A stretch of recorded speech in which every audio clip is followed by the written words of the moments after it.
Donc aujourd'hui je vous retrouve pour une vidéo qui vient un petit peu interrompre cette dynamique poétique et artistique que j'avais ces derniers temps, mais qui vient tout aussi s'intégrer dans le rythme de mes vidéos. Alors en parlant de rythme, je sais, comment dirais-je, la chaleur, les vacances, le manque de temps, Bon ok, j'arrête les excuses, c'est vrai que je suis pas, comment dirais-je, au top du rythme ces derniers temps, mais je compte beaucoup sur la rentrée pour pouvoir continuer et reprendre ce rythme de poster tous les dimanches. Parenthèse passée, aujourd'hui je vous retrouve pour une vidéo qui vient en fait compléter, oui on va dire ça comme ça, la vidéo que j'avais faite sur que faire lorsqu'on part en vacances pour ses plantes, aussi bien au niveau de la luminosité que du soin presque quotidien, ou bien sûr de l'arrosage. Voilà. Alors, en ce qui me concerne, je pars donc en vacances mardi, et donc hier soir j'ai eu une révélation, je me suis dit je vais leur faire une vidéo sur ça, parce que là en l'occurrence comme je pars une semaine, je ne dis pas que les tips, les conseils, les idées que je vous ai données, je ne les applique pas du tout, c'est pas ça.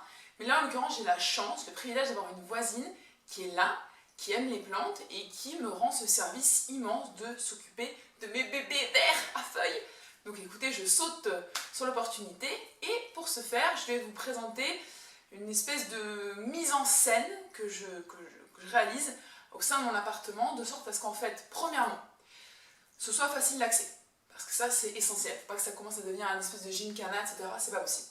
Deuxièmement, je mets des contenants. Donc là, en l'occurrence, je suis partie sur des bouteilles en plastique que je recycle et que je réutilise et en fait que je remplis d'eau. Et elle fait pareil, ce que je vous explique. Le principe, c'est je remplis 6 ou 8 pleines d'eau. Elle passe la nuit comme ça. Elle va commencer à venir arroser le premier jour. Quand elle a utilisé toutes les bouteilles, elle les re-remplit, elle les laisse poser.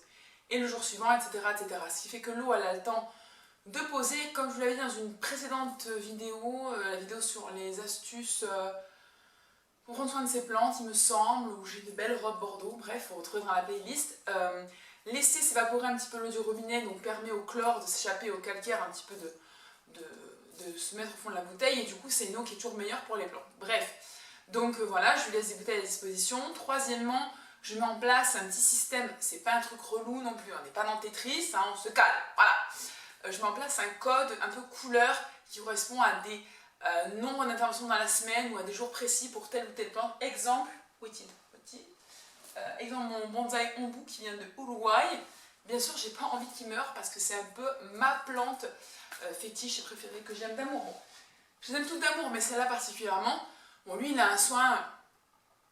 Ça me gratte. C'est pas comme s'il faisait 600 degrés pendant que je vous parlais, que c'était hyper lourd, etc. Vive l'été, c'est l'été. Bref, là ça fait un peu temps de mousson et c'est l'été. Qu'est-ce que je disais déjà? Ah oui, donc voilà, donc c'est vrai que ce code couleur, je vais vous le présenter un petit peu après, il me permet déjà de transmettre ces informations qui vont faire en sorte que mes plantes seront coucounées, chouchoutées le mieux du monde. Et ensuite, ça me permet évidemment d'expliquer de façon plus facilitée à ma voisine de comment elle doit s'en occuper. Parce que l'idée, c'est déjà qu'elle me rend un service, c'est pas qu'elle se prenne le choix, oui, comment, quoi, la dose, ok. Ça. Et ensuite, je laisse, donc j'ai 4 grandes baies vitrées, porte-fenêtres, donc en fait j'en ferme 2, et j'en laisse ouvert 2, et les 2 qui sont le plus proches de là, donc comme ça fait pas non plus trop de lumière, ni trop de chaleur si on venait à avoir les 40 degrés. Elles sont toutes positionnées comme ça parce qu'elles sont toutes face à la lumière, donc après évidemment j'ai fait des organisations en fonction de certaines hauteurs, certaines largeurs et certaines plantes parce que je les connais.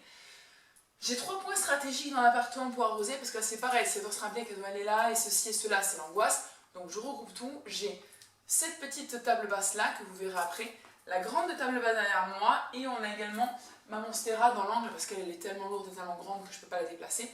Néanmoins j'ai un peu libéré l'espace devant elle, vous le verrez après, pour qu'elle soit plus facile d'accès. Voilà. L'idée c'est que mes plantes soient contentes, que ma voisine soit dans les conditions optimum pour s'occuper d'elle, et que moi je parte l'esprit léger et que je retrouve mes bébés en pleine santé, voire avec une nouvelle petite pousse. Voilà, donc je vous laisse avec le reste de la vidéo et quelques petites explications en voix off et je vous retrouve après.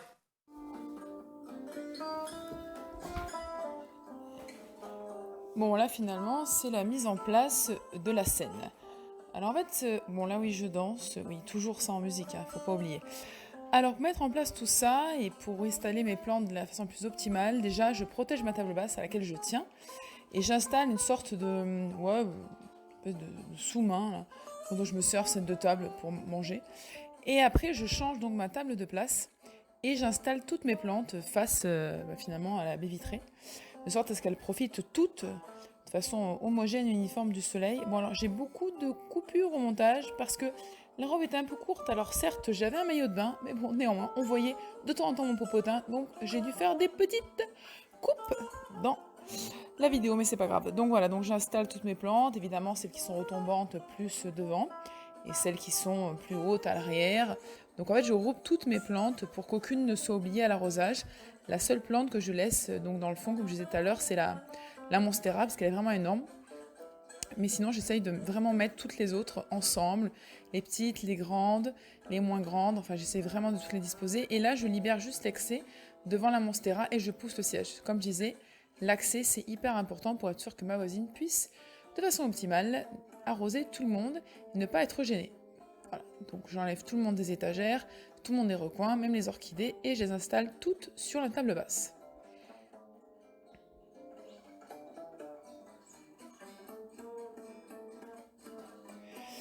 Voilà, donc là c'est l'autre endroit, c'est une autre petite table basse que j'ai ronde, donc là je vais mettre le reste de mes plantes, donc pareil, hein, les grandes un peu plus dans le fond et celles qui nécessitent plus de lumière plus en avant. Je fais des petites tailles là dans celle-ci parce que je crois qu'elle avait pas mal de feuilles séchées. Il faut savoir que il vaut mieux laisser des plantes dans un aspect assez optimal et assez très esthétique, parce que sinon la personne qui prend soin de vos plantes ne sait pas si les plantes vont bien ou pas, si vous laissez des feuillages séchés par exemple. Donc justement, pour la transition par rapport à ça, une fois que tout est disposé sur la table, on vérifie que toutes les plantes vont bien. Donc vous voyez, il y en a certaines qui ont des feuilles un peu brûlées, un peu abîmées, donc il va falloir un petit peu que j'y remédie, de sorte qu'elles aient un aspect un peu plus sain, et puis que je me rende compte, même moi, quand je vais revenir, si certaines ont subi des stress hydriques, ou même certains étiolements, ou ont souffert de la chaleur et des rayons peut-être trop forts du soleil. Donc là, je fais un petit bilan, c'est que ça me permet de le faire parce que quand elles sont placées de façon plus esthétique et harmonieuse aux quatre coins de mon appartement, c'est pas forcément évident.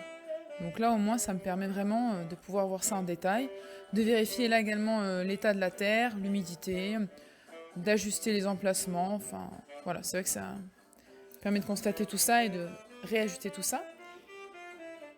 Et du coup, bah là, après, hein, je coupe, je nettoie, je reprends les formes, les parties séchées. Enfin, comme je vous dis, j'essaie vraiment de les rendre le plus homogène possible et puis voilà, de faire en sorte qu'elles aient un aspect assez sain. Comme je vous le disais en intro, donc là voilà mon petit stock de bouteilles d'eau que j'installe de façon un petit peu évidente au milieu de la table du salon.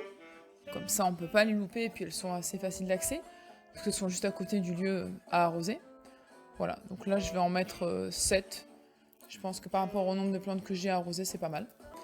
Bon, là, je mets donc en place mon système d'organisation d'arrosage, donc par le biais de post-it, hein, c'est le plus simple finalement.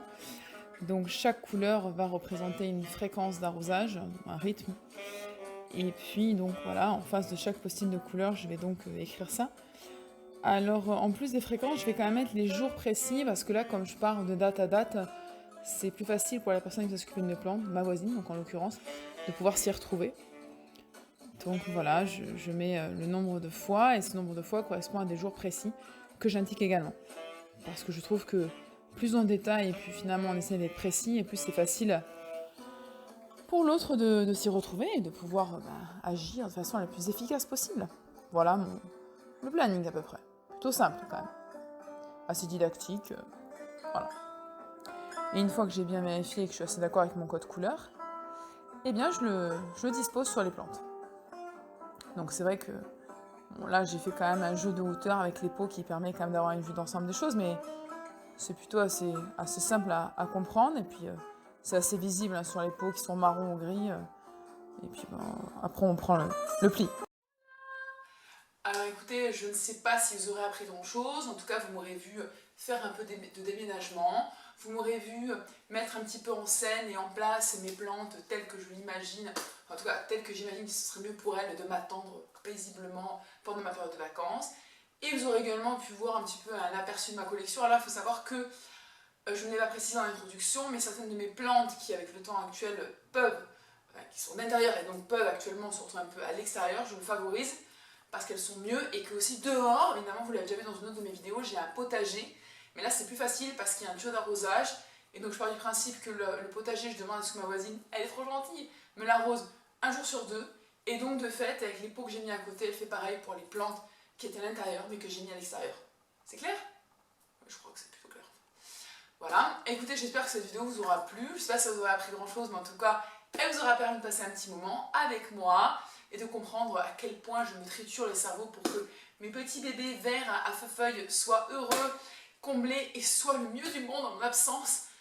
Alors, je sais que personne n'est irremplaçable, mais quand même, je me sens l'esprit plus léger quand je pars dans ces conditions-là, avec cette chance-là et en...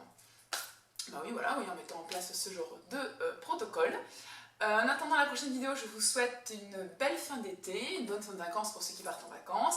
N'hésitez pas à liker cette vidéo, à me soutenir, à vous abonner. Mais oui, nous sommes de plus en plus nombreux et c'est génial.